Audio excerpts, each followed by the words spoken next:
Hello viewers. Well, WRC was released. WRC 9 was released on Switch a few weeks back. I did a stream on it at the time, but I just wanted to pop a video on the channel here because I'm going to be taking a closer look at Switch racing games in the next few weeks ahead. It's got some busy times, lots of games to take a look at in terms of the Nintendo Switch. WRC then released on the Switch. WRC on the go is what this is.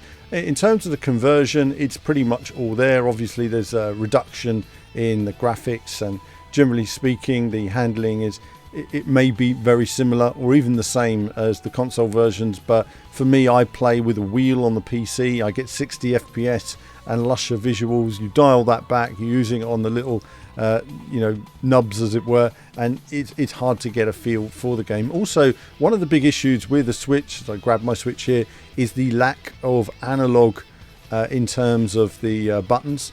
That's not a problem with the game, but it is an issue in terms of, I really wish Nintendo would release bigger handles which had proper triggers with travel, because so much of rallying is, sensitivity on the brakes, on the acceleration, controlling acceleration through a corner. You can't do that, so there's a different driving style. My feeling is that it's very much get a feel for the rally courses, get your head around them, something to muck around with when you're on the go, and then getting home and playing the real experience. So I would say that what they've done is good in terms of the tech that's there. The visuals are relatively good. There is a considerable step down in terms of what you would see on the PC, but that's to be expected compared to a Beast PC or an Xbox Series X. But it is what it is. So I think it's nice to see the conversion. And in terms of conversions, it's all there and they've done a reasonable job. There is some room for improvement on the menu screens. I feel like the resolution, stuff like that, could have been a bit improved on some of the menus. But I think what it really shows is that, if anything, the Nintendo Switch could do with a little bit more performance. We could do with that Switch Pro coming in and the analog triggers, just to give us a bit more from racing games on the go. There's some great racing games on this format, and I really do look forward to where we're going to be in the next few years with it. But a bit of a share with this.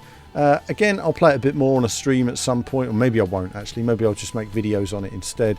I don't know. I'll figure it all out later. But we will have a look at Switch racing games. But let me know what you think of racing games on the Switch. What do you think of WRC if you've played it on the Switch?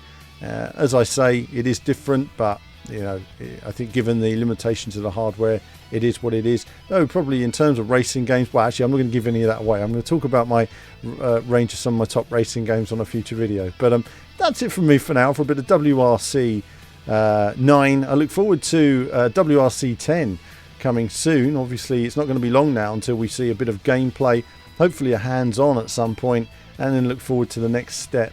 Iteration in the world of WRC. We've had some big steps forward over the last few years. It's been exciting, and I look forward to seeing what the future has in store. Probably if there's an E3 announcement, something like that next month, we look forward to that. But that's it from me for now. As ever, more soon.